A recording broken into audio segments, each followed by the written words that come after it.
30 अप्रैल 2026 की वह शाम जबलपुर के बरगी डैम पर बिल्कुल सामान्य और खूबसूरत तरीके से शुरू हुई थी, जैसे हर दिन वहां होती है। सूरज धीरे धीरे ढल रहा था। नर्मदा नदी का पानी सुनहरी रोशनी में चमक रहा था। हवा हल्की थी और माहौल में एक अजीब सी शांति और खुशी थी। लोग अपने परिवारों के साथ घूम रहे थे। बच्चे हंसते हुए इधर उधर दौड़ रहे थे। कुछ लोग मोबाइल से फोटो और वीडियो बना रहे थे और कई लोग उस दिन की सबसे खास चीज का इंतजार कर रहे थे, क्रूज राइड। वह बड़ी मोटर बोट जो लोगों को नदी के बीच लेकर जाती है ताकि वे प्रकृति के बीच कुछ पल शांति से बिता सकें। लगभग शाम के 5 बजे के आसपास लोग धीरे धीरे उस नाव में चढ़ने लगे। कोई अपने दोस्तों के साथ था, कोई परिवार के साथ, कोई अपने छोटे बच्चों को गोद में लेकर चढ़ रहा था। एक माँ अपने लगभग 3 साल के बच्चे को सीने से लगाए हुए थी। बच्चा खुश था और पानी की तरफ देखकर ताली बजा रहा था। कुछ कॉलेज के लड़के मजाक कर रहे थे। एक नवविवाहित जोड़ा हाथ पकड़े बैठा था। Every moment with you is I love you. कुछ बुजुर्ग शांत बैठे थे। Yes, much better. Thank you. कुल मिलाकर करीब 30 से 31 लोग उस नाव में सवार हुए। नाव के कर्मचारियों ने जल्दी जल्दी लोगों को बैठाया। कुछ लोगों ने सुरक्षा को लेकर सवाल किया कि लाइफ जैकेट कहाँ है। कुछ को जैकेट दी गई, लेकिन कई लोगों को नहीं मिली और कर्मचारियों ने यह कहकर बात को टाल दिया और रोज की तरह ही यह यात्रा भी सामान्य होगी। उस समय किसी को अंदाजा नहीं था कि यही छोटी सी लापरवाही कुछ ही देर में कितनी बड़ी त्रासदी में बदलने वाली है। नाव धीरे धीरे किनारे से दूर जाने लगी। इंजन की आवाज हल्की थी। पानी पर हल्की लहरें बन रही थीं। लोग खुश थे। कोई सेल्फी ले रहा था, कोई वीडियो बना रहा था। बच्चे पानी को देखकर खुश हो रहे थे। कुछ लोग गाने गा रहे थे। माहौल बिल्कुल एक पिकनिक जैसा था। लेकिन जैसे जैसे नाव आगे बढ़ी, आसमान का रंग धीरे धीरे बदलने लगा।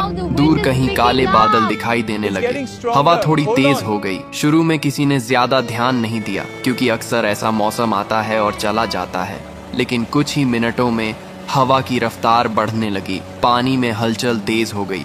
नाव हल्की हल्की डोलने लगी। कुछ लोगों ने चिंता जताई और कर्मचारियों से कहा कि शायद वापस लौटना चाहिए, लेकिन जवाब मिला कि यह सामान्य है और डरने की कोई बात नहीं है। ये वही पल था जहां अगर फैसला बदल जाता तो शायद कहानी भी बदल जाती। लेकिन नाव आगे बढ़ती रही। अब हवा और तेज हो चुकी थी। लहरें ऊंची उठने लगी थी। नाव अब पहले से ज्यादा हिल रही थी। लोगों के चेहरों पर मुस्कान की जगह डर आने लगा था। बच्चों ने रोना शुरू कर दिया था। महिलाएं भगवान का नाम लेने लगी थीं। कुछ लोग खड़े होकर संतुलन बनाने की कोशिश कर रहे थे। तभी अचानक एक तेज झोंका आया और नाव एक तरफ जोर से झुकी। लोग चीख उठे। कुछ लोग गिर पड़े। पानी नाव के अंदर आने लगा। माहौल अब पूरी तरह डर में बदल चुका था। लोग चिल्ला रहे थे, वापस चलो, यहाँ से वापस चलो। सब डरे हुए लेकिन अब बहुत देर हो चुकी थी। अचानक एक और बड़ी लहर आई और नाव का संतुलन पूरी तरह बिगड़ गया। कुछ ही सेकंड में वह पल आया जिसे कोई कभी भूल नहीं पाएगा। नाव पलट गई और सब कुछ पानी में चला गया। एक पल पहले जो लोग हंस रहे थे, अगले ही पल वे खुद को गहरे पानी में पाते हैं। चारों तरफ चीखें, पानी और अफरा तफरी थी। कोई किसी को पकड़ने की कोशिश कर रहा था, कोई तैरने की कोशिश कर रहा था। कई लोगों को तैरना नहीं आता था। कुछ लोग लाइफ जैकेट के सहारे ऊपर रहने की कोशिश कर रहे थे। वह माँ जिसने अपने बच्चे को सीने से लगाया हुआ था, पानी में गिरते ही उसने अपने बच्चे को और कसकर पकड़ लिया। वह खुद तैर नहीं पा रही थी, लेकिन उसने अपने बच्चे को छोड़ा नहीं। कुछ लोग एक दूसरे को पकड़कर बचने की कोशिश कर रहे थे, लेकिन डर और घबराहट इतनी थी कि कोई सही दिशा में सोच नहीं पा रहा था। इस बीच किनारे पर मौजूद कुछ लोगों ने शोर सुना और तुरंत मदद के लिए दौड़े। पुलिस और रेस्क्यू टीम को सूचना दी गई। कुछ ही देर में बचाव कार्य शुरू हुआ। नावें भेजी गईं। लोगों को पानी से निकालने की कोशिश की गई।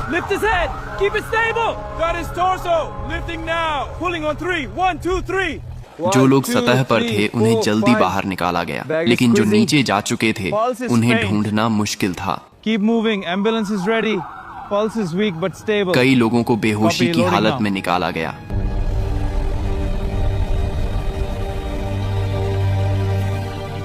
लेकिन कुछ लोगों को बचाया नहीं जा सका। धीरे धीरे यह साफ होने लगा कि यह सिर्फ एक हादसा नहीं बल्कि एक बड़ी त्रासदी बन चुका है। अस्पताल के बाहर परिवारों की भीड़ जमा हो गई। हर कोई अपने अपने लोगों के बारे में पूछ रहा था। किसी का बेटा अंदर था। I can't take it anymore. Her ambulance के आने पर दिल की धड़कन तेज हो जाती थी, लेकिन कई बार जवाब उम्मीद के खिलाफ होता था। कुछ लोग हमेशा के लिए चले गए थे, कई परिवार टूट चुके थे। बाद में जांच में सामने आया कि मौसम की चेतावनी को गंभीरता से नहीं लिया गया, नाव को समय पर वापस नहीं मोड़ा गया, और सबसे बड़ी बात, सभी यात्रियों को लाइफ जैकेट नहीं दी गई। यह एक ऐसी गलती थी जिसकी कीमत कई जिंदगियों ने अपनी जान देकर चुकाई। 30 अप्रैल की वह शाम जो खुशी और सुकून से शुरू हुई थी, वह दर्द, चीखों और आंसुओं में खत्म हुई।